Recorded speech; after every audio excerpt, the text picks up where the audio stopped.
안녕하십니까. 저는 성균대학교 소프트웨어학과의 정정 교수입니다. 오늘은 인터넷과 컴퓨터 네트워크에서 멀티미디어 네트워킹에 대한 것을 공부하겠습니다. 먼저 멀티미디어 네트워킹 응용에 대해서 공부를 하겠습니다. 멀티미디어 오디오에 대해서 설명을 드리겠습니다. 여기 그림 보시는 것처럼 X축은 타임이고요. Y축은 오디오 시그널에 대한 앰플리튜드 값입니다.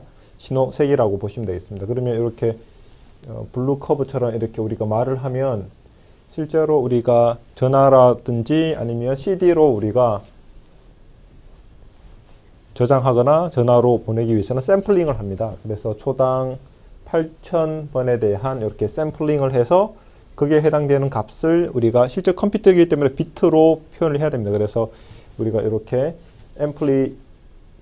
여기 튜드에 대한 레벨을 실제로 예를 들어 2의 8승 한 8비트를 쓰면 256 레벨을 나타낼 수가 있거든요. 그러면 실제로 퀀타이제이션을 하는데 그럼 실제적으로 그 사이에 레벨 사이에 있는 값에 대해서는 에러가 발생합니다. 그래서 퀀타이제이션 밸류가 있으면 요만큼 실제로 에러가 있다는 게 중요한 이슈입니다. 그래서 실제로 아날로그 오디오 레코더가 사실 더 자연적인 소리를 담을 수 있다고 보겠습니다. 그리고 이 샘플링 레이스는 실제로 여기 우리가 요걸 예를 들어서 뭐 1초라 그러면 1초에 이걸 8,000번 또는 44,100번 이렇게 우리가 그 레이스로 샘플을 해서 요걸 인코딩해서 전화나 CD로 레코딩을 하게 되겠습니다.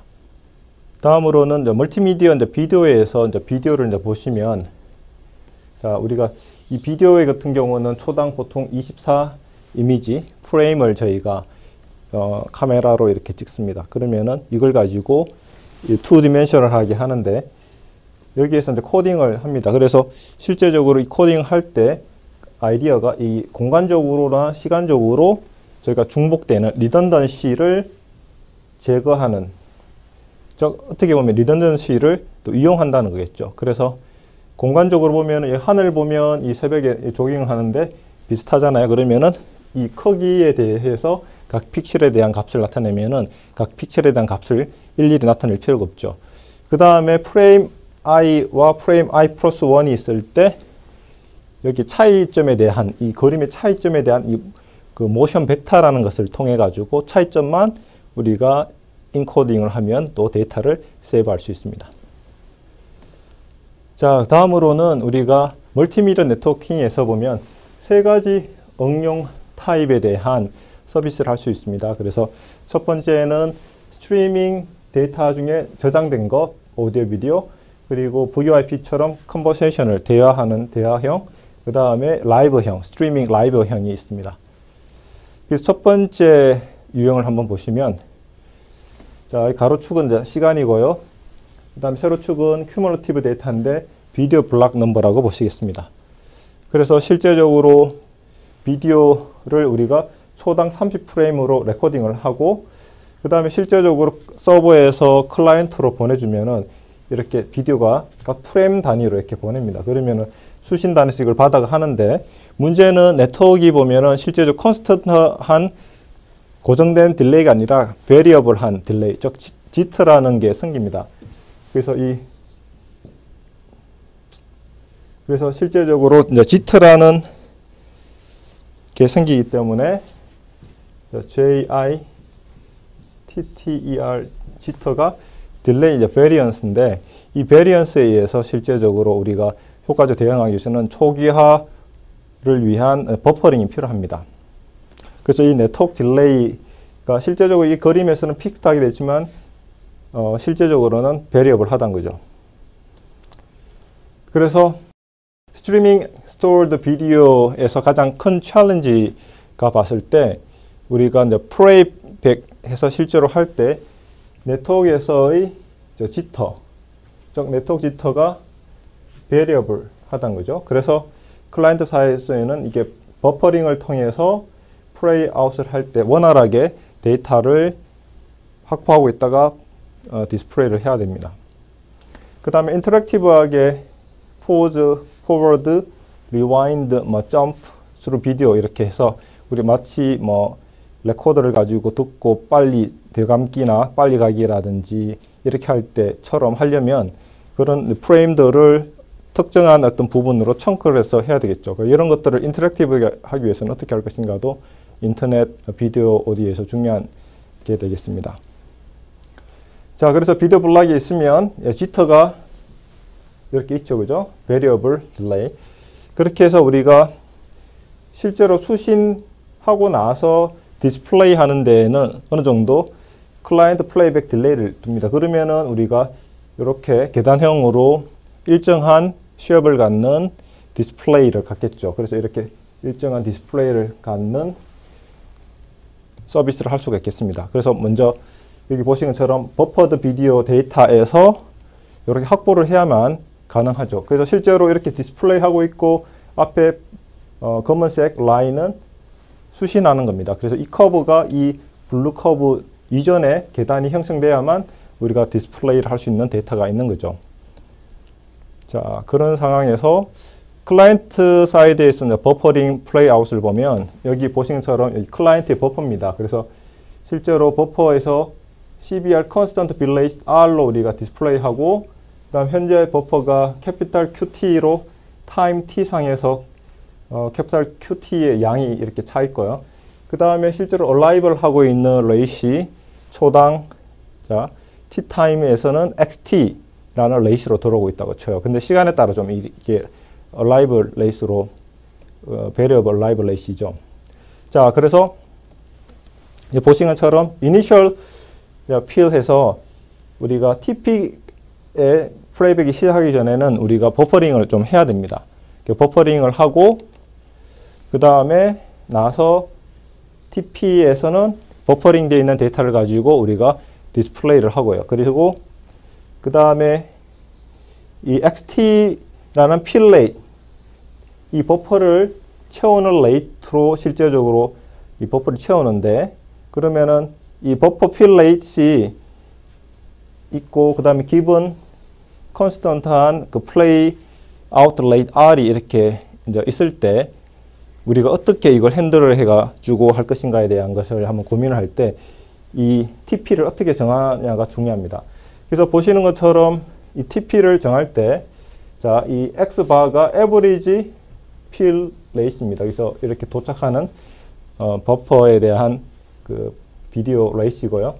그 다음에 R이 실제로 디스플레이 레이스입니다. 플레이 아웃입니다. 그러면은 우리가 이런 상황에서는 첫 번째 케이스, 이건 두 번째 케이스인데 첫 번째 케이스는 average fill rate X 바가 디스플레이보다 작다는 거죠. 그러면은 빨리 그 디스플레이 되는데 데이터가 빨리 소진되겠죠. 그래서 버퍼가 결국은 eventually empty 돼가지고 pause 이렇게 freezing 또는 pause 가만히 서 있는 이런 상황이 생기겠죠.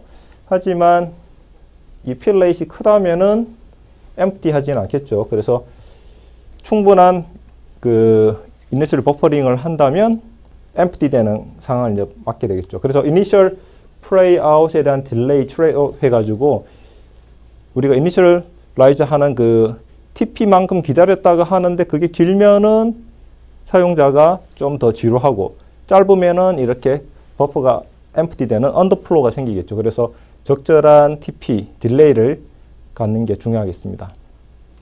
다음으로는 스트리밍 멀티미디어에서 실제로 이런 비디오, 오디오 스트리밍을 보내기 위해서 우리가 UDP를 쓸 수도 있고 아니면은 또 다른 방법으로 또 우리가 TCP를 쓸 수 있고 아니면은 대시라는 HTTP를 써가지고 할 수가 있겠죠. 그래서 UDP를 우리가 사용을 하면은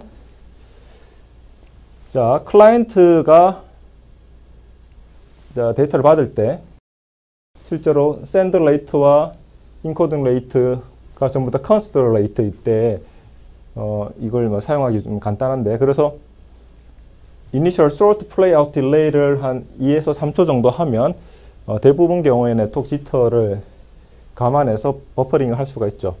그래서 이 UDP 위에서 RTP라고 Real Time Transport Protocol이라고 해서 비디오, 오디오를 청크로 나눠서 이렇게 보내주고 처리를 하는 이런 프로토콜을 실제로 써서 각 프레임에 대한 스탬프를 가지고 비디오 오디오를 스탬프 값을 가지고 이게 동기화를 시킬 수가 있습니다. 그리고 RTSP 해서 리얼타임 스트리밍 프로토콜에서 비디오를 플레이할 때 컨트롤, 포즈 하거나 포워드, 패스트 포워드 아니면 리와인드 뭐 이런 것들을 할 때 사용되는 플레이 컨트롤 프로토콜이라고 보시면 되겠습니다. 그렇지만 UDP는 파이어월에서는 잘 트래버스 할 수 없는 NAT 네트워크에서 어드레스 트랜슬레이터를 통해 가지고 프라이빗 망을 통과를 해야 되는데 UDP는 잘 통과할 수가 없습니다.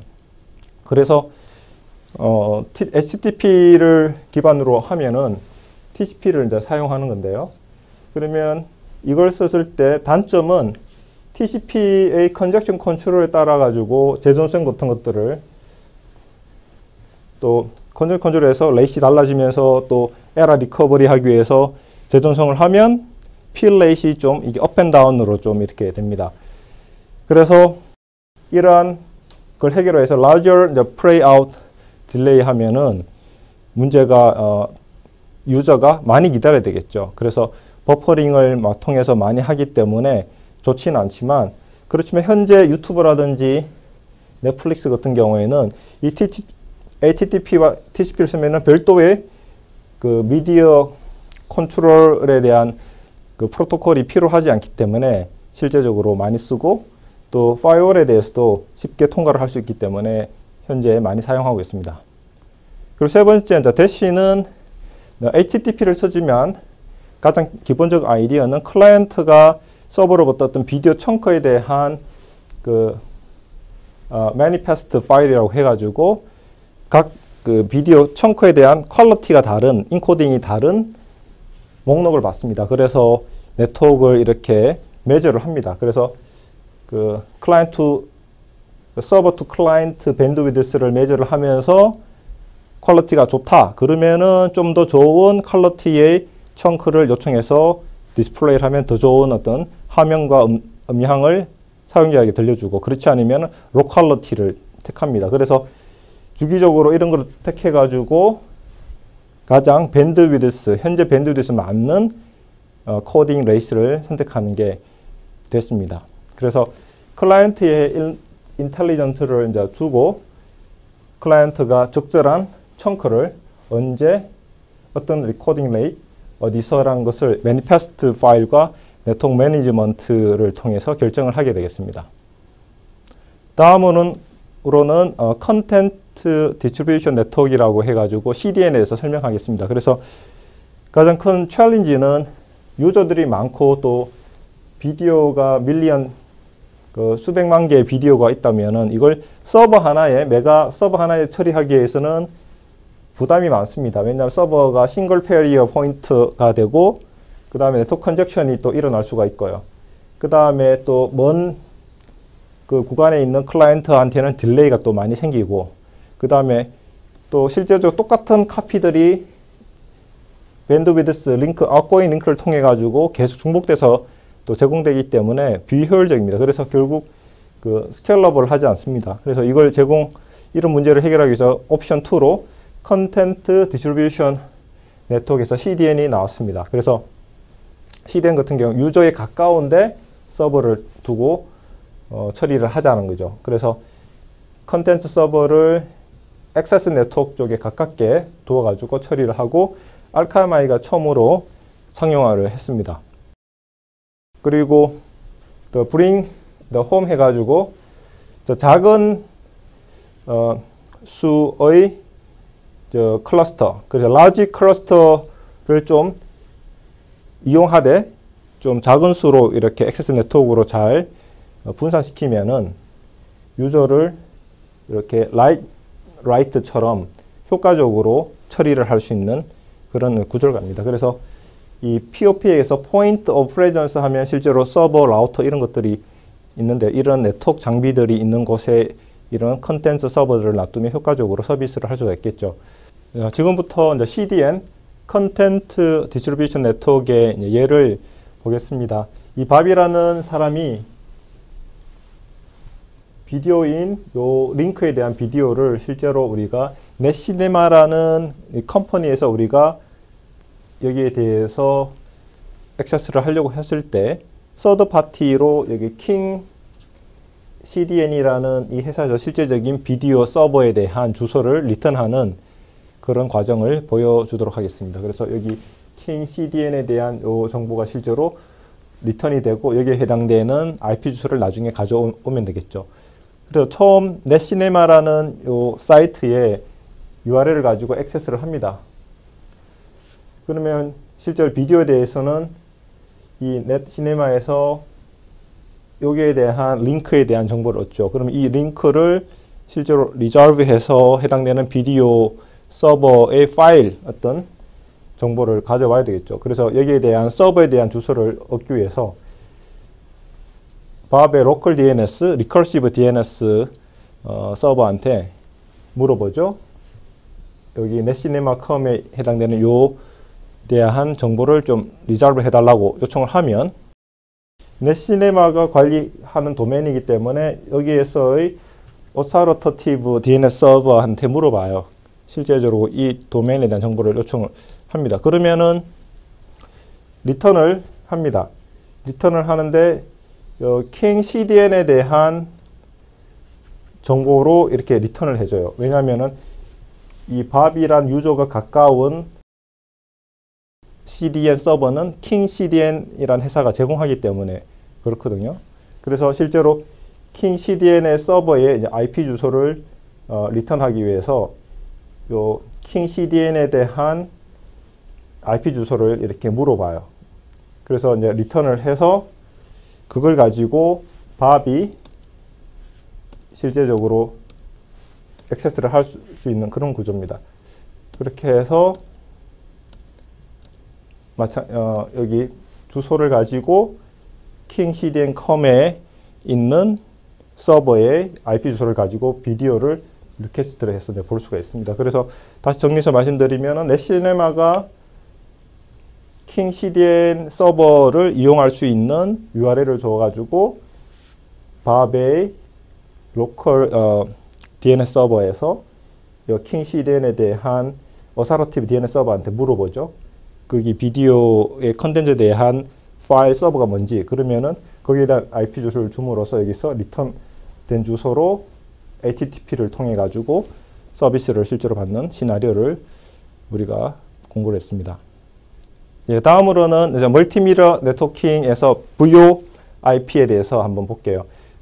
보이스 오버 IP 같은 경우에는 실제적으로 우리가 컨버세이셔널 관점에서 우리가 한 150ms에 대한 뭐 딜레이가 있으면은 이하면은 괜찮지만은 400ms 이상이 되면은 우리가 실제로 대화하는데 지장이 있습니다.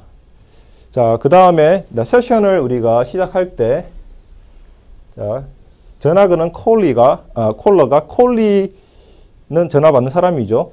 그래서 콜러가 콜리의 IP 주소나 포트 넘버, 인코딩 뭐 이런 알고리즘, 비디오나 오디오나 이런 것들을 특히 여기서는 VIP가 오디오겠죠. 인코딩 알고리즘을 뭘 쓸 것인가를 니고시에이션을 해야 되는데 이런 것들을 어떻게 효과적으로 할 것인가 이런 것들이 좀 중요하고 그 다음에 이제 밸류 에디드 서비스에서 이제 전화에 대한 것뿐만 아니라 스크리닝 서비스, 그죠? 뭐 화면 공유라든지 그 다음에 레코딩 이런 서비스 또는 이머전시 콜 같은 것들을 911 같은 것들을 어떻게 처리할 것이냐가 이제 중요한 이슈가 되겠습니다.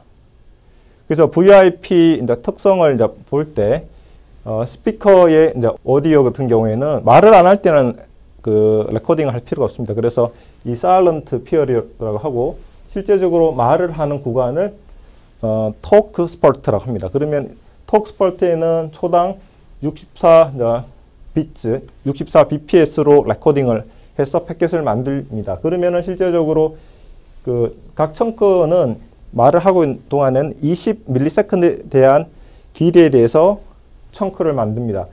레코딩 속도는 초당 이제 8K 바이트로 이렇게 레코딩을 하죠. 그렇게 만들면 결국 우리 데이터가 요런 데이터 프레임이 이게 생기겠죠, 그죠? 자, 그렇게 해서 어플리케이션 레이어에서 헤드를 붙이고 그 다음에 이 실제적인 청크를 이제 보내면 되겠습니다. 자, 그러면 우리가 소켓에서 배웠던 이 소켓을 통해 가지고 이 데이터 프레임을 보내면 되죠. 결과적으로 20ms에 대한 이 청크를 말하는 동안에 계속 보내면 되겠죠. 말을 안 하면은 보내지 않고요. 자, 그런데 이제 챌린지한 점은 네트워크 로스, 딜레이 로스가 있습니다. 네트워크 로스는 IP 데이터 그런 같은 경우에는 베스트 에포트이기 때문에 실제로 라우트에서 버퍼가 오버플로우 이렇게 꽉 하게 되면은 디스카드가 생기겠죠. 그러면은 로스가 생기겠죠. 그래서 이런 네트워크 로스를 핸들링 해야 되고, 딜레이 로스 같은 경우에는 이제 수신단에서 받았을 때 실제로 이야기하는 동안에 봤는데 예상당 딜레이 이상으로 만약에 오면은 실제적으로 이걸 받더라도 디스플레이 할 수가 없습니다. 왜냐하면 너무 늦었기 때문에 디스플레이 하면은 이상하게 디스플레이가 되겠죠. 그래서 이런 to rate arrival 패킷은 딜레이 로스에 의해서 또 로스가 되죠. 자, 그래서 실제적으로 맥시멈 톨러러블 이제 딜레이는 자, 400ms란 걸 감안했을 때 이거 이상으로 되면은 로스가 되겠죠. 그죠? 자, 그러면은 이 로스 텔러런스는 패킷 로스가 결국은 이 두 가지 네트워크 로스와 딜레이 로스로 생기는데 1%에서 한 10% 사이는 그나마 우리가 이야기하고 하는 데는 큰 문제는 없습니다. 그런데 더 이상 되면은 뭔가 문제가 되겠죠. 자, 그 다음에 다이어그램은 이 타임라인이 있고 큐뮬리티브 데이터는 패킷으로 봤을 때 우리가 오디오 데이터를 이렇게 그 패킷 단위로 보낸다고 봤을 때 네트워크 지터가 있습니다. 딜레이가 이렇게 있죠. 자, 그러면 클라이언트 측에서는 이렇게 일정하게 디스플레이를 이렇게 하고 싶어요. 자, 그래서 우리가 버퍼링을 해가지고 처리를 하려고 합니다. 그런데 이제 우리가 원활한 걸 처리하기 위해서는 이 Q라는 이 타임만큼 우리가 기다렸다고 봅니다. 그 실제적으로 Q란 타임은 송신자가 톡스퍼트에서 패킷을 만들고 전송을 했을 때 시간이라고 합시다. 그 시간이 이 T라는 타임스탬프라는 시간이고, 그 다음에 플레이 아웃 되는 것은 이 Q라는 타임에 실제적으로 플레이 아웃이 됩니다. 그래서 실제적으로는 전송하고 나서 받는 쪽에서는 T 플러스 Q에서 디스플레이를 하겠다는 거거든요. 자, 늦게 오면은 데이터가 로스가 되겠죠. 플레이 아웃 딜레이가 생겨가지고요. 그래서 이 Q를 우리가 큰 값을 택하면은 그죠? 패킷 로스가 작아지지만 그만큼 인터랙티브한 면에서 나빠지겠죠. 그죠? 그래서 적은 Q는 좋은 인터랙티브 익스피리언스를 제공하지만 그만큼 또 딜레이에 의한 패킷 로스가 커집니다. 그래서 트레이드 업이 있습니다. 그래서 여기 그림에서 보시는 것처럼 실제적으로 우리가 이 P를 값을 P냐 P 프라임이냐 따라 가지고 두 가지가 있죠. 그래서 이 P를 했을 때는 여기 붉은 게 실제로 수신됐을 때에 대한 그 프레임을 받았을 때에 대한 딜레이와 타임을 나타냈을 때 첫 번째 받았을 때 이게 디스플레이를 했을 때 문제점은 여기처럼 미스트 플레이 아웃 해가지고 딜레이에 의한 패킷 로스가 생깁니다. 그래서 뭔가 포즈가 생겨서 익스피리언스가 듣는 사람이 좋지가 않겠죠. 그렇지만 이 P 프라임이라고 해가지고 디스플레이 하는 딜레이 좀 크게 하면은 이렇게 보면은 버퍼 언더플로우가 생기지 않습니다.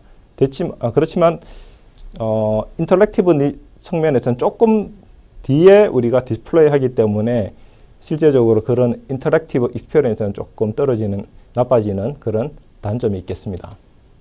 지금부터는 어댑티브 플레이 아웃 딜레이에 대해서 공부를 하겠습니다. 목적은 로우 플레이 아웃 딜레이와 로우 레이트, 로스 레이트를 다시 말해서 플레이 아웃을 하기 위한 딜레이를 작게 하면서 그 다음에 로스, 레이트 로스 실제로 말을 하고 하는 동안에 실제로 타이밍이 놓치면은 그 패킷은 로스라고 했죠. 그래서 그 플레이 아웃에 대한 레이트 로스 레이트도 우리가 낮춰야 되겠죠. 자, 그렇게 하기 위해서는 우리가 이전에 봤던 요 플레이 아웃을 위한 딜레이, 요 픽 값을 우리가 옵티마이저를 해야 됩니다. 너무 길면은 사용자가 기다려야 되고, 너무 길게 기다려야 되고, 짧으면은 플레이 아웃에 의한 이 리스트 플레이아웃 로스가 생깁니다. 그래서 이런 트레이드오프를 가지고 우리가 적절한 플레이아웃을 위한 딜레이 값을 우리가 찾아야 되겠죠. 그래서 그런 플레이아웃을 위한 딜레이를 여기 플레이아웃 타임이라는 값을 실제로 우리가 계산하기 위해서 TCP에서 우리가 봤던 리트랜스미션 타임을 계산하는 것과 비슷하게 무빙 에버리지를 이용해서 우리가 계산을 할 수 있습니다.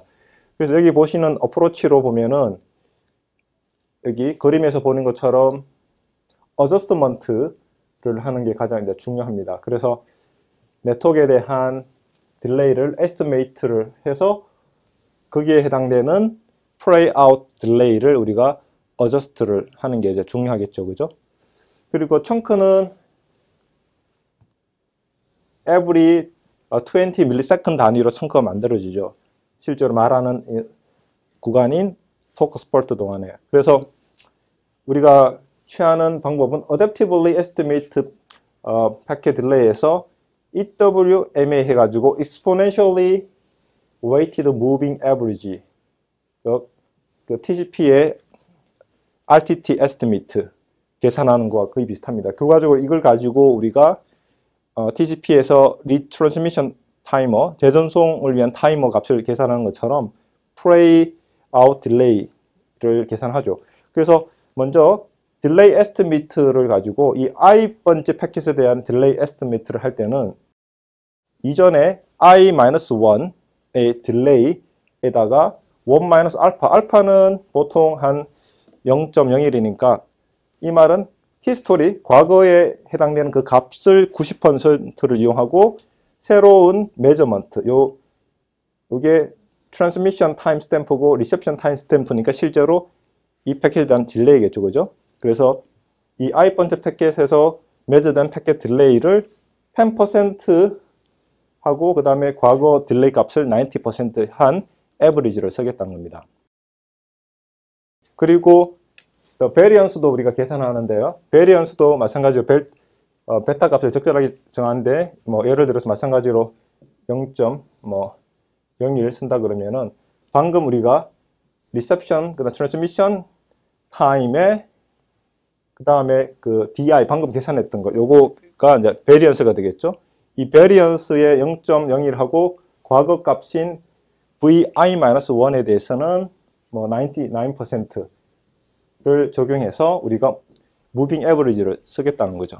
그렇게 해서 프레이어 타임은 실제로 트랜스미션 타임의 요 딜레이 값 D의 베리언스를 우리가 한 4배 정도, K를 보통 4배 정도 이렇게 하거든요. 그렇게 해서 이 플레이 아웃 타임 이후에 우리가 실제 플레이 아웃 하겠다. 그 플레이 아웃 타임 이후에 도착하는 패킷은 로스를 우리가 간주하겠다는 거죠. 그렇게 해서 실제로 네트워크 매저먼트를 통해서 어댑트하게 플레이 아웃 딜레이를 우리가 계산할 수가 있겠습니다.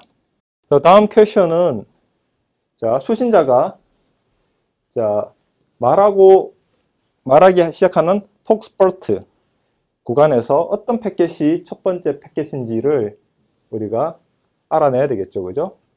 그래야지 그걸 가지고 우리가 방금 계산했던 걸 적용해 가지고 우리가 디스플레이, 그러니까 플레이 아웃을 할 수가 있습니다. 그래서 이제 패킷 로스가 만약에 없는 상황에서는 만약에 우리가 말을 하고 있는 어떤 상황이라고 했을 때 자 20ms로 계속 반복이 되겠죠. 거기 청크가 만들어지겠죠. 만들어지는데 스탬프를 우리가 계속 띄울 건데 그런데 이 successive time stamp의 차이가 20ms보다 크다 말은 그죠? 조용하고 있다가 말하기 시작했다는 거죠. 그래서 그렇게 되는 첫 번째 패킷이 이렇게 만드는 첫 번째 패킷이 톡스퍼트의 첫 번째 패킷이다라고 우리가 알 수가 있겠습니다. 패킷 로스가 없는 상황에서는요. 그런데 실제로 패킷 로스가 있으면 우리가 쭉 계속 보내더라도 패킷 중간에 로스가 생길 수가 있잖아요. 어떤 타임 스탬프를 갖는 패킷이. 그렇게 해서 리시버는 그래서 이 타임 스탬프와 그 다음에 시퀀스 넘버를 이제 같이 이제 보겠다는 거죠. 그래서 이 석세시브한 타임 스탬프 디퍼런스가 20ms보다 이제 크고 그 다음에 시퀀스 넘버가 갭이 이제 없다. 갭이 없다는 말은 시퀀스 넘버 새로운 어떤 톡스포트가 시작되고 알 수가 있겠죠, 그죠? 그래서 이런 정보를 가지고 톡스포트가 시작됐다고 이제 알 수가 있겠습니다. 그 다음에 VoIP에서 로스를 리커버리 하기 위한 방법으로서 여러 가지 방법들이 있는데요. 그래서 패킷 로스를 하기 위해서는 어떻게 할까요? 그래서 오리지널 트랜스미션과 플레이 아웃 사이에 some tolerable 딜레이를 가지면서 패킷 로스를 리커버리 할 수 있는 방법으로서 어떻게 할 거냐면은 첫 번째는 acknowledge나 negative acknowledge 통해 가지고 재전송 요청을 하겠죠. 그러면 이게 1RTT라는 어떤 딜레이 타임이 필요합니다. 그래서 짧으면은 관계없지만 길면은 좀 문제가 되고요. 그 다음에 대체법으로 얼터너티브한 방법으로는 forward error correction이라고 해서 FEC라고 하죠. 그래서 리던던트 정보를 이제 보냅니다. 그래서 재전송 없이 리커버리 할 수 있는 enough bit, 이게 리던던트 정보라고 하겠죠. 그래서 two dimensional parity를 이용을 할 수가 있겠죠. 하나의 방법은. 그래서 parity를 이용해서 이제 할 수가 있는데, 그래서 parity를 이용해서 여기서 보시면 exclusive OR을 이용해 가지고 우리가 n 오리지널 패킷을 보낼 때 이걸 exclusive OR 해 가지고 우리가 n+1 청크를 하나 만들어 가지고 이걸 가지고 우리가 리던던트한 청크를 만들 수 있습니다. 그래서 이걸 가지고 exclusive OR을 하면은 우리가 복구를 할 수 있는 게 됩니다. 그래서 이 팩타는 n분의 1이라는 이런 증가된 밴드위드스를 필요로 하겠죠, 그죠? 그래서 이렇게 exclusive OR을 통해서 FEC 방법을 쓸 수도 있고요. 또 다른 FEC 방법은 여기 그림에서 보시는 것처럼 오리지널 스트림이 있고, 리던던트한 정보를 좀 퀄리티가 좀 낮은 정보, 예를 들어 가지고 원래는 PCM, 그죠? 초당 64K 해서 PCM을 보내는데 리던던트한 스트림은 이거보다 좀 퀄리티가 좀 떨어지는 GSM을 이용을 해서 이렇게 보내주면은 이 패킷이 세 번째 패킷이 로스가 되더라도 여기 네 번째에서는 여기 세 번째에 대한 로컬러티에 대한 리던던트 정보가 GSM으로 인코딩 되어 있기 때문에 이걸 디코딩 하면은 복구할 수가 있겠죠. 그래서 이런 어떤 리던던트 정보를 이용할 수도 있고, 또 다른 방법으로는 리던던트 정보를 이용하지 않고 인터리빙을 통해 가지고 할 수 있어요. 오리지널 여기 스트림을 4등분을 합니다. 그래서 원래는 20ms를 4등분 하니까 4개의 5ms로 이렇게 나눠 가지고 보낼 때 1번, 그 다음에 여기 청크들이 있으면 이렇게 첫 번째 부분, 각 청크의 첫 번째 세그먼트를 이렇게 보내고, 그 다음에 두 번째에서는 각 청크의 두 번째 세그먼트를 보내는 식으로 이렇게 인터리빙을 하면 벌크하게 뭔가 로스가 될 때, 예를 들어 여기에 로스가 되죠, 벌크하게. 그러면 요걸 이제 복구하기 위해서는 수신단에서는 다시 첫 번째는 여기에서 각, 그죠? first transmission, second transmission 이렇게 보면은 복구를 할 때 여기 송신자와 반대 순서로, 그죠? 첫 번째가 결국은 여기 새로운 수신된 청크에서 첫 번째 세그먼트만 가지고 하면 원래의 송신자의 첫 번째 청크를 얻을 수가 있고요. 그 다음에 수신단 청크에 이제 두 번째를 이렇게 가지고 오면은 두 번째 청크를 얻을 수 있습니다. 이렇게 하면은 약간의 로스가 있지만 실제로 다이얼로그 돼야 하는 데는 큰 문제가 없습니다. 그래서 이렇게 인터리빙으로 우리가 데이터를 전송해서 에러를 리커버리 할 수가 있겠습니다. 지금부터는 우리가 많이 사용하고 있는 스카이프, VoIP에서 스카이프에 대해서 우리 공부를 하겠습니다. 스카이프는 proprietary application layer 프로토콜로서 이거는 현재는 마이크로소프트에서 운영하고 있는 서비스입니다. 그래서 P2P를 이용해 가지고 서비스를 하고 있죠. 그래서 P2P 통해서 이 클라이언트들이 이렇게 있고, 슈퍼노드를 통해서 연결해 가지고 실제로 서비스를 받죠. 그래서 슈퍼노드 간에 오버레이 네트워크를 만들어 가지고 이 클라이언트들이 연결돼 가지고 P2P로 통신을 할 수 있는 구조입니다. 자, 그렇게 해서 일단 로긴 서버를 통해 가지고 자, 우리가 로gin을 하면 스카이피 로gin을 하면 자, 예를 들어 가지고 우리가 이 노드가 로gin을 하게 되면 자, 여기 해당되는 이 슈퍼노드 연결되고 이 슈퍼노드를 통해 가지고 이 로긴 서버에 있는 이 수신자에 대한 정보를 통해서 연결을 해 가지고 결국 이제 통신을 할 수 있는 이런 구조가 되겠습니다. 그래서 이런 구조가 오버레이 네트워크를 이용한 P2P라고 보면 되겠습니다. 자, 그래서 여기 보시는 것처럼 첫 번째 단계에서 클라이언트가 이제 들어옵니다. 들어오면은 이 클라이언트가 여기 슈퍼노드에 의해서 스카이프에 이제 조인을 하죠. 그죠? 그 조인을 하면 자, 그 다음에 스카이프 로긴 서버에게 이제 자기의 아이디 패스워드 통해서 로gin을 하고요. 그 다음에 슈퍼노드로부터 콜리 실제로 수신되는 IP 주소를 이제 얻어옵니다. 그래서 클라이언트 버디 리스트라고도 하죠. 그래서 결국 이걸 통해 가지고 수신자에 대한 IP 주소를 통해 가지고 이 수신자가 연결되어 있는 슈퍼노드와 현재 내가 로그인하는 클라이언트의 슈퍼노드 간의 이 커넥션을 통해서 통신을 할 수 있게 됩니다. 그래서 이제 콜을 해서 이렇게 그렇게 되면 이니셜 콜을 하면은 다이렉트리 실제로 커뮤니케이션은 다이렉트리 이렇게 통신을 하게 됩니다.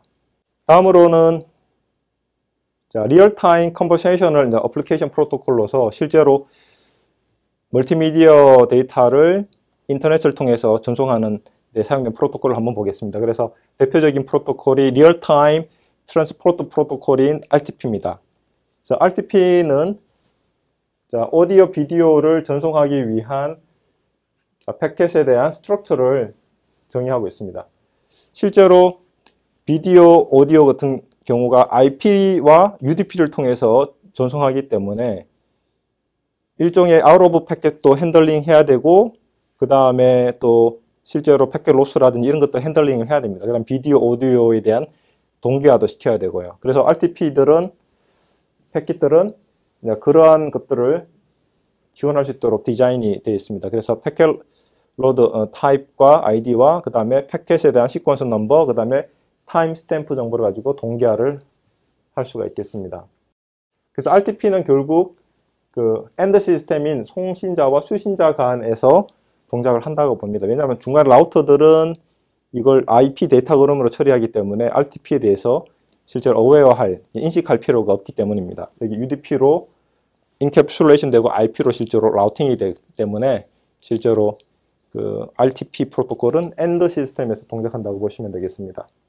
자, 여기 그림에서 보시는 것처럼 프로토콜 스택에 보시면 이 RTP가 UDP 위에서 돌아가고 UDP는 또 IP 위에서 동작하는 걸 볼 수 있죠. 그래서 이 두 가지를 합해가지고 리얼타임을 위한 트랜스포트 레이어라고 보시면 되겠습니다. 그래서 UDP 위에서 동작하는데요. 그래서 포트 넘버와 IP 어드레스는 UDP에 해당되고 페일로드 타입 아이덴티피케이션에서 실제로 어떤 비디오, 오디오에 대한 인코딩을 이용해서 패킷을 만드는지에 대한 그런 정보를 갖고 있고요. 그 다음 패킷을 실제로 우리가 샘플링해서 보낼 때 시퀀서 넘버를 포함합니다. 그래야만 나중에 그 실제 디스플레이 할 때 이 정보를 가지고 디스플레이를 정확하게 할 수가 있고요. 그리고 타임스탬프 정보를 가지고 또 비디오, 오디오를 동기화해서 디스플레이 할 때 사용을 할 수 있겠습니다. 그래서 RTP 같은 경우에는 64kbps PCM으로 보이스를 인코딩해서 RTP를 통해서 전송을 할 수가 있겠습니다. 자, 그렇게 하고요. 그래서 이제 오디오 청크와 RTP에 대한 헤더 정보를 이제 포함해 가지고 RTP 패킷을 만들어 가지고 전송을 하겠습니다. 그래서 RTP 같은 경우에 헤드에 보면은 오디오 인코딩에 대한 정보를 포함을 합니다. 그래서 이 컨퍼런스 동안에 실제로 네트워크에 대한 그 채널 퀄리티, 밴드위드스에 대한 그런 변화가 있을 수 있기 때문에 퀄리티에 따른, 그래서 이 인코딩 스킴이 적절하게 어댑트하게 바뀔 수가 있겠습니다. 자, RTP와 이제 QoS에서 중요한 거는 우리가 이전에 이야기한 것처럼 RTP는 자, QoS, 그다음에 타임리 딜리버리 뭐 이런 것들이 퀄리티 오브 서비스라고 할 수 있겠죠. 이런 QoS 개런티가 제공되지가 않습니다. 그래서 그 RTP 같은 경우에는 그 엔드 시스템에서 실제로 이제 보인다는 거는 송신자와 수신자의 스마트 처리하지 중간에 라우터는 개입치 않는다는 거죠. 개입하지 않고 그냥 IP 데이터 그러면 포워딩만 한다는 거죠. 베스트 에포트 서비스로 포워딩합니다. 그래서 중간에 라우터가 데이터가 많아가지고 큐가 컨젝트 되면은 또 로스, 그러니까 패킷 드랍을 해서 로스가 생기는 거죠. 자, 그래서 재전송이라든지 이런 것들은 실제적으로 만약 필요하다면 송신자가 알아서 해야 되겠죠, 그죠? 자, 그래서 이제 RTP 같은 경우에는 여기 보면 패킷에 대해서 페일로드 타입이 있습니다. 그래서 현재 사용되고 있는 인코딩을 나타내는데요. 패킷 로드의 페일로드 타입을 여기 보시는 것처럼 여러 가지가 있는데, 첫 번째 페일로드 타입 제로는 PCM 뮤에서 오디오에 대한 거고요. 그 다음에 퀄리티가 조금 떨어지는 GSM, 또 그 다음으로 떨어지는 LPC, 그 다음에 여기는 이제 동영상에 관련된 거고요. 위에는 이제 오디오, 여기는 이제 비디오에 관련된 거라고 보시면 되겠습니다. 그래서 여기에 대한 페일로드 타입을 나타내고, 신코스 넘버는 각 RTP 패킷이 이제 보내질 때마다 하나씩 이제 증가된다고 보면 됩니다. 그래서 패킷 로스를 디텍션하고 패킷 시퀀스를 이제 복원하고 할 때 처리, 그러니까 이걸 가지고 디스플레이를 적절하게 해야 되겠죠. 그 다음에 타임스탬프 필드가 있는데요. 타임스탬프는 RTP 데이터 패킷에 대해서 첫 번째 바이트에 대한 어떤 샘플링 했을 때 타임을 정합니다. 그래서 오디오에 대해서는 타임, 이게 스탬프 클락이 각 샘플링 피어리드, 그러니까 여기 보시면 8kHz, 오디오 같은 경우에 8kHz로 샘플링 되는데, 대해서 125, 여기 보면은 U가 그 마이크로 세컨드입니다. 마이크로 세컨드라고 보시면 되겠습니다. 그래서 이런 클락으로 계속 이제 바뀌고 있는데, 그래서 첫 번째 샘플링 피어리드에 대한 대해서 클럭이 이렇게 하나씩 증가된다고 보시면 되겠습니다. 그리고 이제 어플리케이션이 자 160 인코디드 샘플들을 만약에 이제 제너레이트 된다면은, 그러면은 타임스탬프가 자 160만큼 증가를 하죠. 각각의 그 RTP 패킷에 대해서 증가가 됩니다.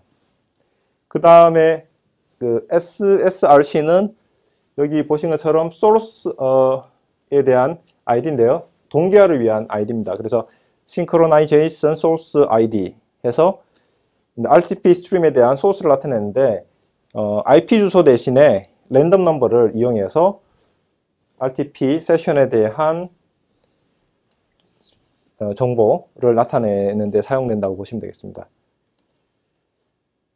다음으로는 RTSP, RTP 프로그래밍 어사이먼트로서 여러분들이 실제적으로 우리가 RTP를 이용해 가지고 우리가 비디오나 오디오나 이런 것을 만약에 플레이아웃을 만약에 우리가 컨트롤 하려고 그러면은 뭔가 컨트롤하기 위한 정보를 내야 되겠죠. 여기 보면은 플레이나 포즈나 그 다음에 패스트 포워드나 그 다음에 리와인드라든지 이런 정보를 해야 되겠죠. 그죠?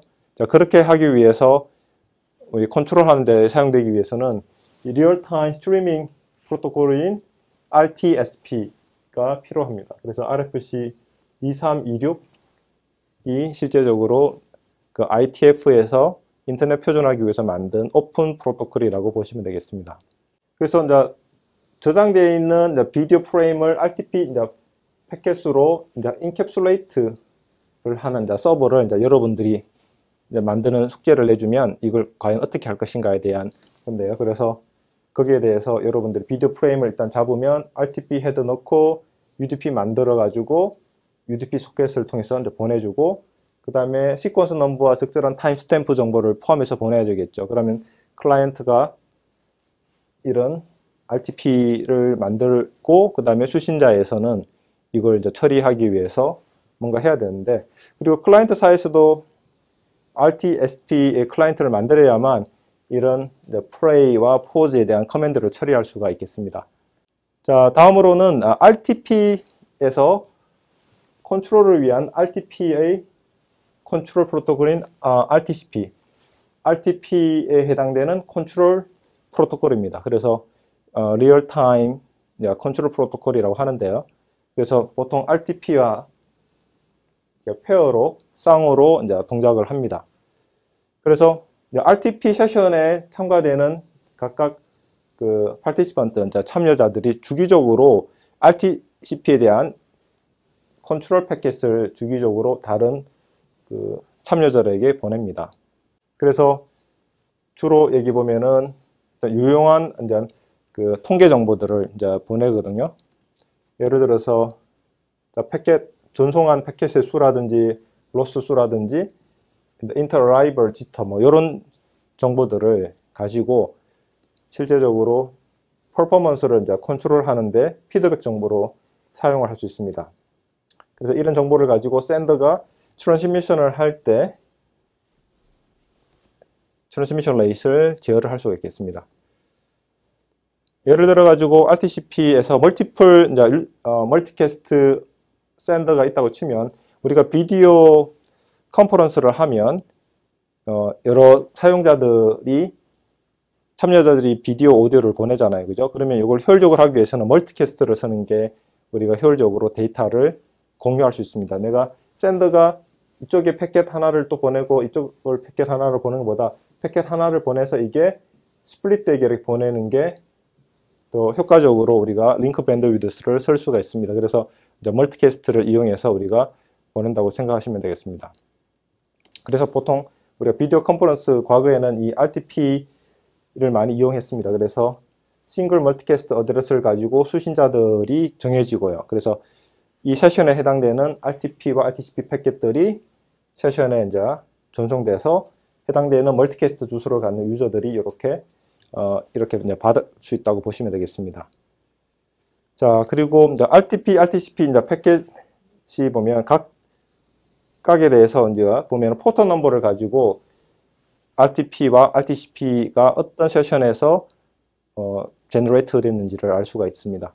그 다음에 트래픽에 대한 트랜스미션 레이트를 리미트를 둬야만 한 세션이 이걸 인터넷에 대한 자원을 밴드위드스를 독점하는 걸 막을 수 있습니다. 그래서 이 RTCP에 대한 트래픽을 우리가 또 일단 최소화하고, 그 다음에 이전에 봤던 통계 정보를 가지고 트랜스미션 레이스를 효과적으로 우리가 어댑트 해야 되겠습니다.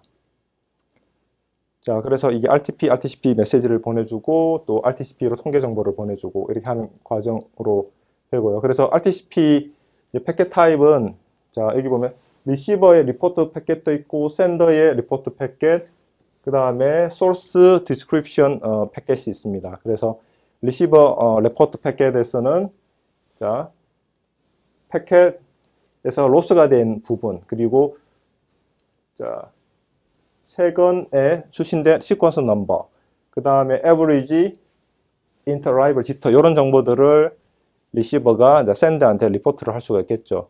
그리고 샌더 리포트 패킷 같은 경우는 이 RTP 스트림에 대한 그죠? 소스에 해당되는 그 세션에 대한 소스에 대한 정보를 나타낼 수가 있고, 현재 시각, 그 다음에 송신한 패킷 수, 그 다음에 송신한 패킷에 다 통합으로 에그리게이트 된 바이트 수를 나타낼 수 있습니다. 그 다음에 소스 디스크립션 패킷에 대해서는 여기 샌더의 이메일 주소, 그 다음에 샌더의 네임, 그 다음에 RTP 세션에 연관된 SSRC ID 값이 전송될 수가 있겠습니다. 그리고 그 SSRC와 유저 또는 호스트의 네임 간의 매핑 정보도 제공을 합니다. 자, 그래서 이 RTCP가 이제 스트림 동기화 싱크로나이제이션을 하는데요. 그래서 이 RTCP가 다른 미디어 스트림에 대한 동기화를 합니다. 그래서 실제로 하나의 RTP 세션에 오디오, 비디오가 있다고 하면은 이런 것들을 우리가 동기화를 시켜야 되지 않습니까? 그러니까 여기서 비디오 컨퍼런싱을 할 때 비디오, 오디오에 대해서 이것을 동기화를 시켜야 됩니다.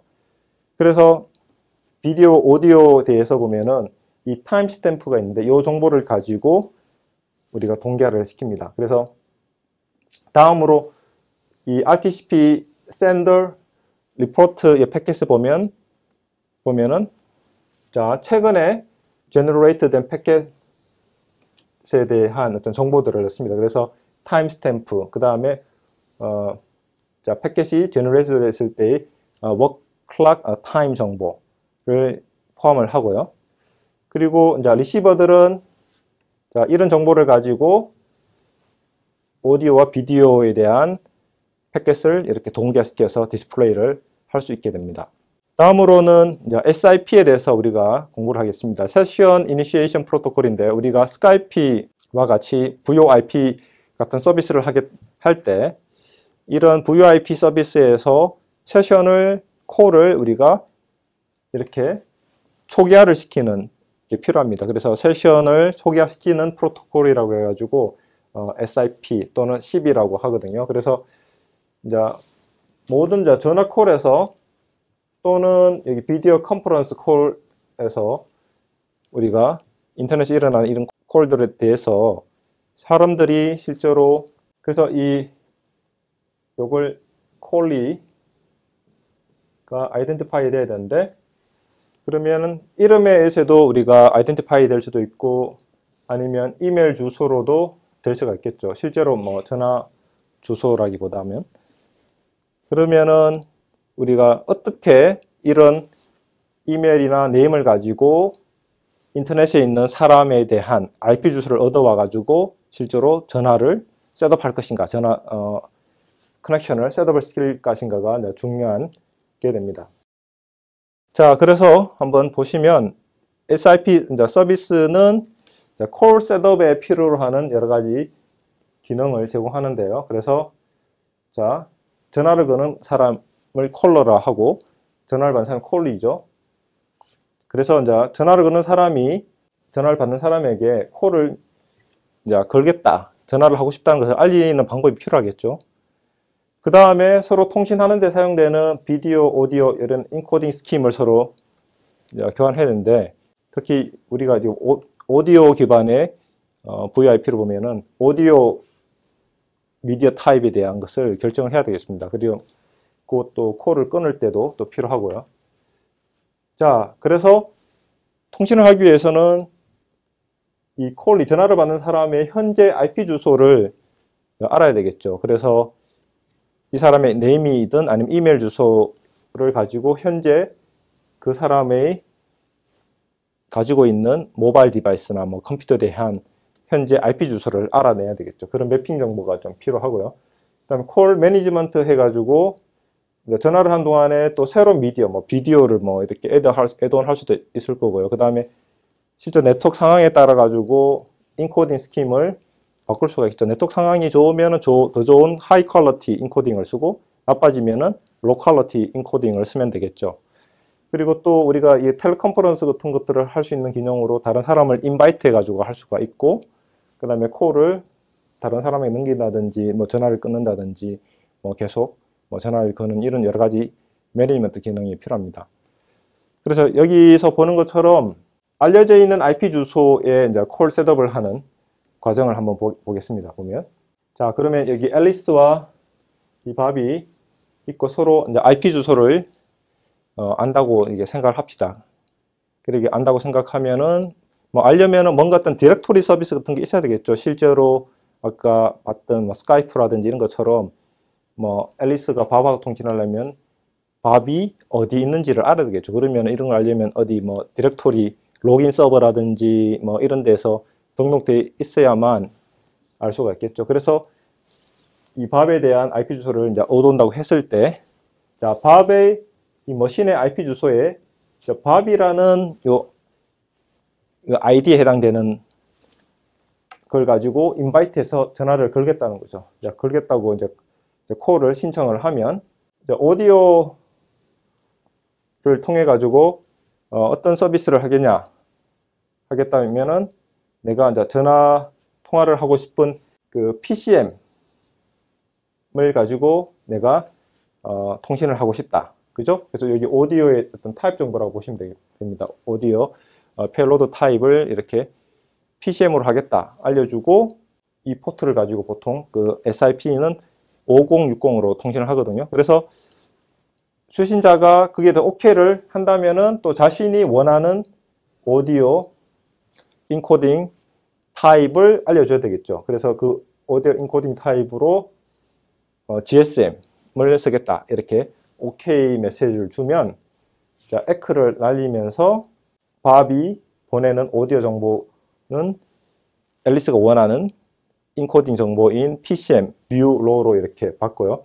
반대로 이제 앨리스가 밥한테 보낼 때는 GSM으로 이렇게 보내는 이런 순서로 서로 통신을 할 수가 있겠습니다. 그래서 SIP 포트 넘버는 5060이라고 보시면 되겠습니다. 그래서 SIP 이 메시지는, 자, 여기에서는 현재 RTP, UDP를 사용해 가지고 전송되는 시나리오를 이제 우리가 볼 수 있겠습니다. 자, 마지막으로 이러한 멀티미디어 네트워킹을 위해서 네트워크에서 서비스를 스포트를 할 수가 있습니다. 그래서 세 가지 어프로치가 있습니다. 첫 번째는 현재 인터넷이 제공하는 베스트 에포트 서비스를 이용하고, 또 과거에는 이 디퍼런시에이티드 서비스 해가지고 트래픽을 클래스로 나눠가지고 퀄리티를 제공하는 그런 어떤 어프로치가 있었고, 그 다음에 각 커넥션마다 per connection quality of service 해가지고 이 커넥션 또는 플로우마다 서비스를 하려고 하는 게 있었어요. 그래서 두 번째를 보통 diff serve라고 하고요. 이 세 번째를 int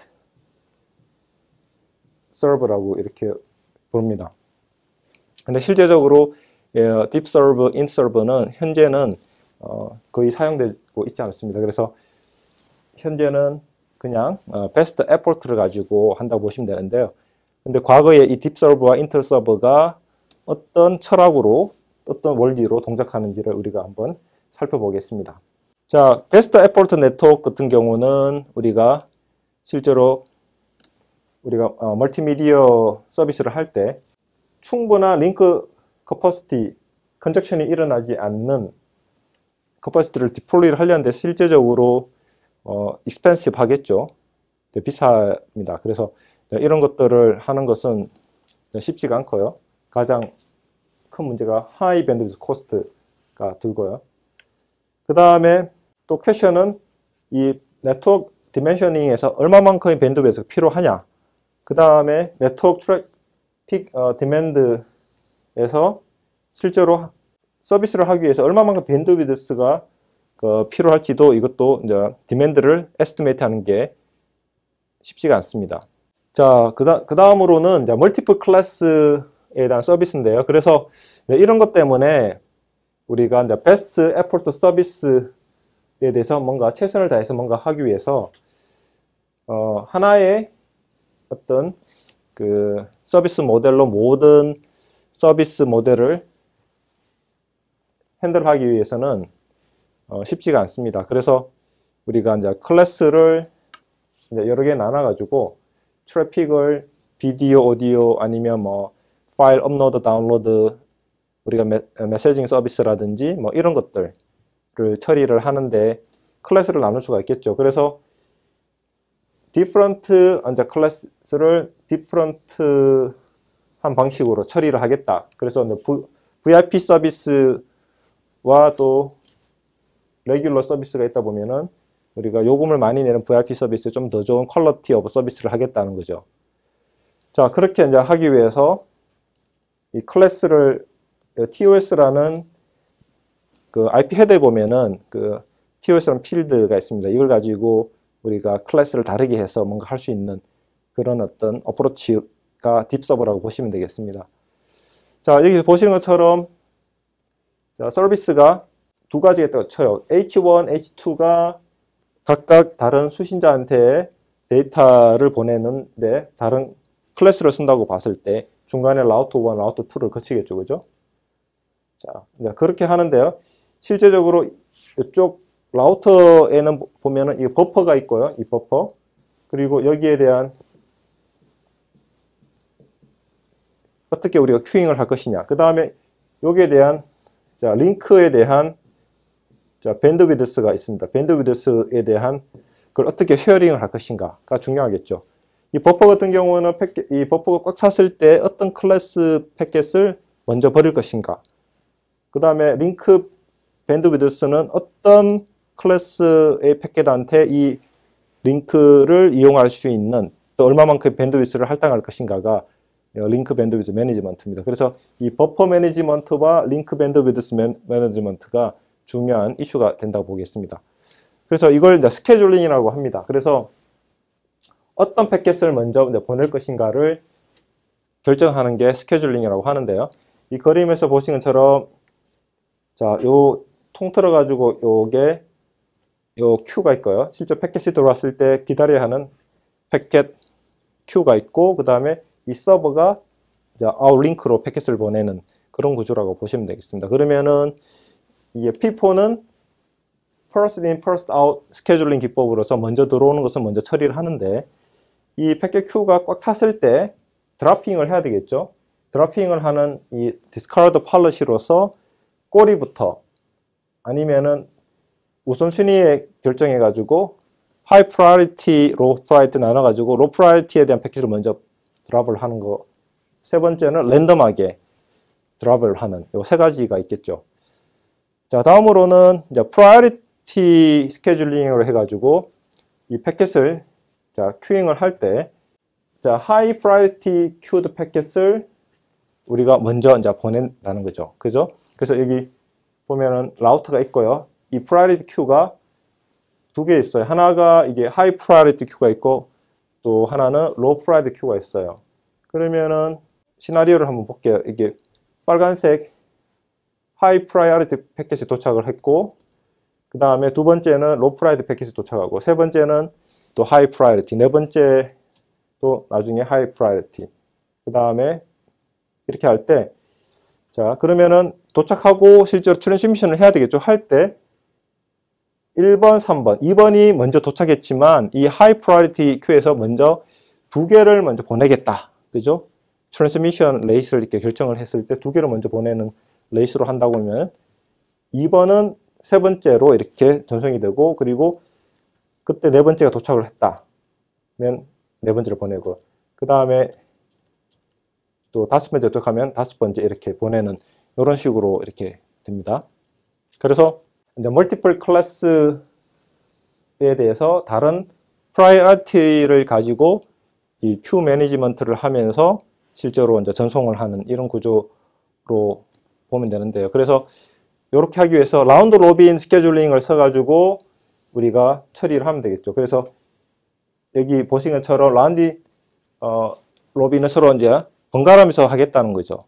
그래서 실제로 큐가 있으면은 자 클래스 큐를 자 사이클을 돌면서 자 하나의 패킷을 다 전송하고 다음 패킷을 큐에 있는 패킷을 보내면 되겠죠. 얘 같은 경우에는 자 1, 2, 3 있으면은 자 첫 번째 도착했고 그 다음에 2번이 먼저 도착했지만은 다음 프라이어리티 큐에 3번을 보내는 이렇게 해서 라운드 로빈을 돌 수가 있는데 이걸 우리가 조금 확장해 가지고 weighted fair queuing이라고 하면은 보낼 때 라운드 로빈으로 돌지만 프라이어리티 큐에 따라 가지고 전송할 수 있는 패킷 수를 다르게 줄 수가 있겠습니다. 그래서 웨이트를 줘가지고 우리가 라운드 로빈을 하겠다는 거죠. 그래서 이걸 weighted fair queuing이라고 합니다. 그래서 라운드 로빈을 좀 제너럴라이즈 해가지고 자, 각 클래스가 weighted amount of service로 각 사이클 자기 턴일 때 보내는 그런 구조입니다. 그래서 이 클래시파이가 클래시파이해서 arrival이 도착하면은 실제적으로 트랜스미션을 할 때 W1, W2, W3에서 라운드 로빈을 돌지만은 각각에 대한 웨이트 값이 다르기 때문에 실제로 트랜스미션을 하는 타임이 어마운트가 달라진다고 보시면 되겠습니다. 실제로는 이런 것들을 우리가 이제 할 때 하나의 팔러시가 있다고 보시면 되겠죠. 그래서 자, 트래픽에 대해서 자, 각 트래픽이 타입이 있으면은 declare parameter 해가지고 선언된 어떤 파라메타 또는 뭐 프로파일 정보가 있겠죠. 프로파일 정보를 가지고 각각에 대한 quality of transmission을 결정을 해야 됩니다. 자, 그래서 크라이테리어로 보면은 이 기준점으로 볼 수 있는 게 average rate, 롱텀으로 average rate를 하냐, 아니면은 좀 숏텀으로 peak rate를 할 거냐, 아니면은 실제로 주어진 시간에 얼마만큼 메일 패킷을 보낼 것인가 해서 burst size 이렇게 정할 수가 있겠습니다. 그래서 롱텀 average rate는 자, unit time 조금 긴 뭐 미니트 단위로 이렇게 봤을 때 얼마만큼 패킷을 보낼 것이냐. 그다음 peak rate 같은 경우는 자, short time으로 그죠? second level을 얼마만큼 보낼 것인가 이렇게 본다고 보시면 되고요. 그 다음에 bulk 사이즈는 자, 연속해서 보낼 수 있는 패킷의 개수, bulk, burst 사이즈라고 보시면 되겠습니다. 자, 그래서 실제로 이제 burst 사이즈를 우리가 구현하기 위해서는 보통 토큰 버킷 해가지고 이 실제로 이 라우트가 이런 구조로 생겼다 치면은 이 토큰 버퍼에 있는 만큼 패킷을 버스트하게 보낸다고 보시면 되거든요. 그래서 이 토큰 하나당 패킷 하나라고 보시면 돼요. 그래서 토큰 버킷 사이즈가 B라면은 B만큼 이렇게 보낼 수가 있겠죠. 자, 그런데 이 토큰이 생길 수 있는 레이시 또 R, 초당 R만큼 생기면 T라는 시간 동안에 이렇게 보낼 수 있는 그죠? 트랜스미션은 결국은 이렇게 보면 되겠죠. RT 플러스 B 만큼 패킷을 실제로 전송을 할 수가 있겠죠. 자, 그렇게 해서 weighted pair queuing과 그 다음에 토큰 버킷을 이용해 가지고 우리가 이제 QoS 트랜스미션을 이렇게 뭐 할 수가 있겠습니다. 그래서 실제적으로 우리가 패킷이 이렇게 클래스별로 다르게 도착을 했을 때 이렇게 해서 중간 라우트에서 결정을 하죠. 여기서 이 B1 버킷 사이즈와 토큰의 그 arrival rate가 R1. 그 다음에 두 번째 클래스에 대해서 이제 토큰 버킷의 그 버킷의 사이즈, 그죠? BN. 그 다음에 arrival rate를 RN이라고 봅니다. 그죠? 이걸 가지고 실제로 burst한 사이즈를 결정을 할 수가 있고요. 그 다음에 실제로 여기에 대해서 턴 얼라인드를 할 때 요거는 웨이트 큐잉 해가지고 우리가 라운드 로빈을 해서 하죠. 그래서 이 파라미터를 가지고 실제로 전송하는 그 벌크니스를 결정을 할 수가 있겠죠. 그죠? 다음으로는 differentiated services에서 이 deep serve에 대해서 공부를 하겠습니다. 그래서 우리가 실제로 패킷을 보낼 때 몇 개의 어떤 퀄리티티브 서비스 클래스라고 해가지고 플래티넘, 골드, 실버 이렇게 우리가 클래스를 3개 나눈다고 했을 때 실제로 우리가 여러 커넥션이 있을 때 중간에 라우터에서 핸들하기가 좀 수월하겠죠. 만약에 이 커넥션이 뭐 예를 들어서 막 1000개가 있다. 다 다르게 처리하려면 너무나 복잡합니다. 그래서 클래스를 한 몇 개로 좀 나눠가지고 비디오, 오디오, 그다음에 뭐 파일 업로드, 그다음에 메시징 서비스 해서 딜레이와 그다음에 인터랙티브한 그런 정도와 이런 것들을 고려해서 퀄리티 오브 서비스를 우리가 제공을 할 수가 있겠죠. 근데 그렇게 하면은 좀 스케일러블하게 네트워크와 즉 라우트에서 이런 그 디퍼런시에이트 서비스를 좀 쉽게 할 수가 있고요. 그 다음에 또 엣지 라우터에서도 뭔가 어떤 마킹을 해가지고 어떤 트래픽이 어떤 클래스를 갖는지를 좀 쉽게 좀 심플하게 좀 할 수가 있습니다. 그렇지만 좀 상대적으로 약간 좀 더 코어보다는 좀 relatively complex 펑션이 있겠죠. 그렇게 함으로써 스케일러블하게 중간에 있는 코어 라우트에서 처리를 할 수가 있겠습니다. 그렇지 않으면은 이 많은 이 플로우에 대해서 뭔가 이 시그널링이나 메인터넌스 하기 위한 게 라우트에서 하려면 아주 복잡합니다. 자, 그렇게 해서 딥 서버가 이렇게 나왔고요. 그래서 이제 엣지 라우터와 코어 라우터가 두 가지로 나눠져 가지고 딥 서버에 대한 서비스를 처리를 합니다. 그래서 이 엣지 라우터 같은 경우, 여기 엣지 라우터 있죠. 엣지 라우터에서는 주로 하는 게 패킷이 들어왔을 때 이 패킷에 대해서 마킹을 합니다. 마킹과 그 다음에 실제로 여기에 대해서 미터링을 해가지고 그 프로파일 정보를 가지고 실제로 뭐 벌크 사이즈와 그 다음에 실제로 에버리지 뭐 트랜스미션 레이트 그 다음에 뭐 피크 레이트 이런 것들을 프로파일이라고 우리가 볼 수 있는데 그게 맞춰가지고 각 클래스 플로우의 클래스별로 도착하는지를 이렇게 프로파일을 비교해가지고 하겠죠. 그렇게 해가지고 인 프로파일은 그 프로파일을 잘 지키는 패킷인지를 보고 마크를 하고 그렇지 않은 것은 out of 프로파일 마크해서 out of 프로파일은 뭔가 디스카드를 이렇게 한다든지 뭔가 페널티를 줄 수가 있는 그런 구조로 갈 수가 있고요. 그 다음에 코어 라우터 단에서는 클래스별로 벌크 사이즈와 또 버퍼에 대해서 어떤 뭐 실제로 랜덤 드랍이 안 되게 하기 위해서 프라이어티를 주는 버퍼 매니지먼트, 트랜스미션 할 때 또 벌크 사이즈를 가지고 얼마만큼 빨리 보낼 것인가를 결정을 해야 되겠죠. 그죠? 그런 것들을 실제로 처리를 할 수가 있습니다. 그래서 버퍼 매니지먼트, 그 다음에 스케줄링, 벌크 사이즈를 트랜스미션 할 수 있는 것들을 해서 인 프로파일 패킷을 아웃 오브 프로파일 패킷보다 더 우선순위를 가지고 처리를 할 수가 있겠습니다. 그렇게 해서 여기 마킹을 통해서 미터링 마킹을 통해 가지고 엣지 라우트에서 동작을 하고 그 다음에 스케줄링 통해서 버퍼 매니지먼트와 링크 매니지먼트를 한다고 보시면 되겠습니다. 그래서 이제 엣지 라우터에서 이제 패킷을 이제 마킹을 하는데요. 그래서 프로파일에서 자 negotiated then transmission rate R이 있고요. 실제로 이게 transmission rate 그다음 bulk size 해서 B 해가지고 이거 가지고 실제로 이제 트랜스미션 할 수 있는 이 이제 버킷 사이즈 B를 가지고 트랜스미션 할 수 있는 버스트 사이즈를 우리가 정의를 할 수가 있겠습니다. 그래서 아까 우리가 봤던 RT에다가 플러스 B 해가지고 버스트 사이즈를 결정을 할 수가 있겠죠, 그죠? 자 그렇게 해서 자 플로우에 대해서 플로우는 우리가 IP 이게 세션에 대해 가지고 그죠? TCP 세션을 가지고 IP 소스, 데스티네이션, IP 주소, 그 다음에 그 TCP 포트에 대해서도 소스 포트, 데스티네이션 포트 그렇게 해서 우리가 프로토콜의 TCP 그러면 5가지를 가지고 플로우를 정할 수가 있잖아요, 그죠? 자 그렇게 해서 이 엣지 단에서 마킹을 좀 해야 되겠죠, 그죠?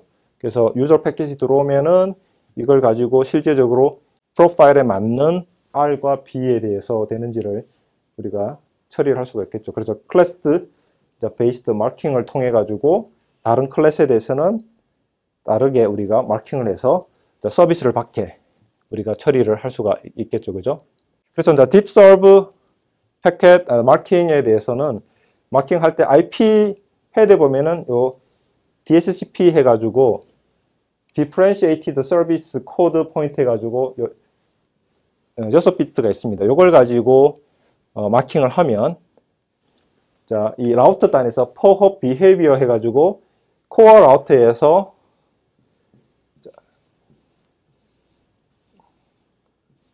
라우터에서 실제로 어떻게 이 클래스가 처리돼야 되는지를 버퍼 매니지먼트, 링크 매니지먼트에 대한 비헤이비어를 per hop behavior를 하는데 이걸 결정을 할 수가 있겠습니다.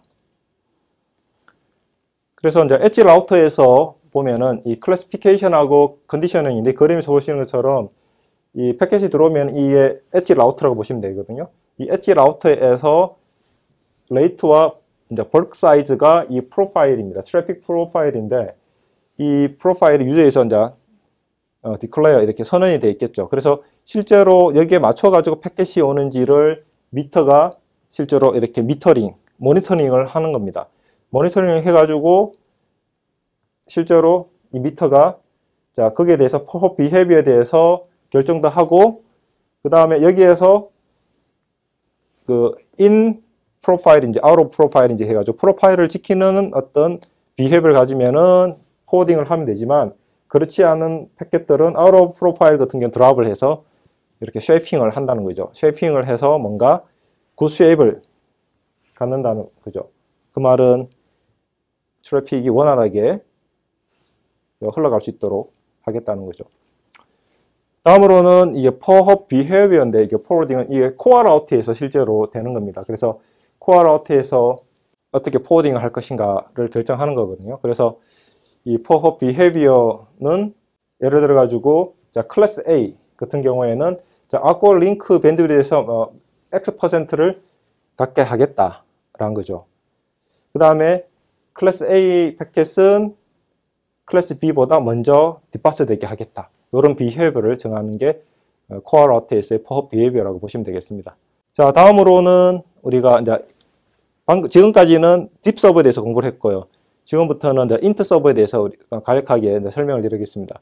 자, 인트 서버는 이렇게 그림에서 보는 것처럼 이 텔레폰에 대한 뭐 VoIP를 한다고 했을 때 이런 커넥션에 대해서 우리가 콜 셋업을 해서 이렇게 버추얼 서킷처럼 리소스를 레저베이션 해가지고 각 라우트에서 이 세션에 대한 이 플로우에 대해서 버퍼 매니지먼트 그 다음에 그 링크 밴드위드 매니지먼트를 해야 되거든요. 그래서 하면서 새로운 커넥션을 이렇게 요청할 때 이 콜 어드미션에서 필요로 하는 어떤 자원이 없다. 그러면은 블락을 할 수가 있겠죠. 마치 전화망처럼 하겠다는 거거든요. 그래서 이런 메커니즘을 int 서브라고 합니다. 그래서 자, 각 커넥션에 대해서 필요한 퀄리티 서비스를 위한 리소스를 리저브 하겠다는 거예요.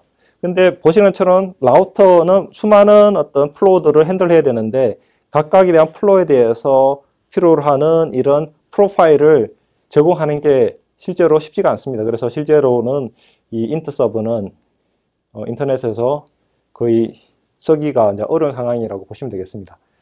그래서 일단 개념적으로 보시면 퀄리티 오브 서비스를 하기 위해서 이렇게 커넥션별로 리소스를 레저베이션을 해야 되겠죠. 그렇게 해서 이 퀄리티 오브 서비스에 맞는 자 여기 스케줄링을 하고요. 그 다음에 그렇게 하기 위해서 리소스에 대한 그 레저베이션을 해야 됩니다. 그래서 IETF에서는 RSVP에서 리소스 레저베이션 프로토콜이라고 해가지고 RFC 2210에서 이렇게 정의를 했습니다. 그래서 per element admission control 하기 위해서 했지만 실제적으로는 잘 적용되기 어려운 그런 구조라고 보시면 되겠습니다. 오늘 공부한 내용을 정리하겠습니다. 첫 번째는 멀티미디어 네트워킹 어플리케이션 응용으로서 세 가지를 공부했습니다. 스트리밍 스토어드 오디오 비디오, 두 번째는 컨버세이셔널 보이스 비디오 오버 IP, 세 번째는 스트리밍 라이브 오디오 비디오에 대해서 공부를 했습니다. 그리고 이러한 데이터들 중에서 스트리밍 스토어드 비디오를 전송하기 위한 방법으로 UDP, HTTP 그리고 HTTP를 좀 어댑티브하게 실제로 밴드위드를 고려한 대시를 봤고요. 그 다음에 인터랙티브한 응용 서비스로서 보이스 오버 IP에서 VoIP에 대한 그 플레이 아웃을 하기 위한 여러 가지 어댑티브한 플레이 아웃 딜레이 정의를 했고요. 그 다음에 구체적인 예로서 스카이프를 가지고 공부를 했습니다. 그리고 이러한 비디오 오디오를 리얼타임 컨버세이셔널한 응용으로서 우리가 아까 봤던 뭐 VoIP라든지 비디오 컨퍼런싱이라 이런 예를 응용을 고동하기 위해서는 리얼타임 트랜스포트 프로토콜이 필요하고요. 이거는 UDP에서 동작합니다. 그리고 이 RTP를 컨트롤하기 위한 프로토콜인 RTCP 그리고 비디오나 뭐 오디오에 대한 플레이 아웃에 대한 스탑 포즈 뭐 이런 포워드 리와인드를 처리하는 컨트롤을 위한 리얼타임 스트리밍 프로토콜인 RTSP로 공부했고, 그 다음에 VoIP에서 세션을 인바이트 해서 이니시에이트 하기 위한 SIP로 공부했습니다. 마지막으로 네트워크 스포트 포 멀티미디어에서 멀티미디어라는 퀄리티브 서비스를 제공하기 위해서 과거에 시도했던 디퍼런시에이트 서비스와 그리고 커넥션, 폴 커넥션 퀄리티 오브 서비스를 제공하고자 했던 인터섭에서 공부를 했습니다. 감사합니다.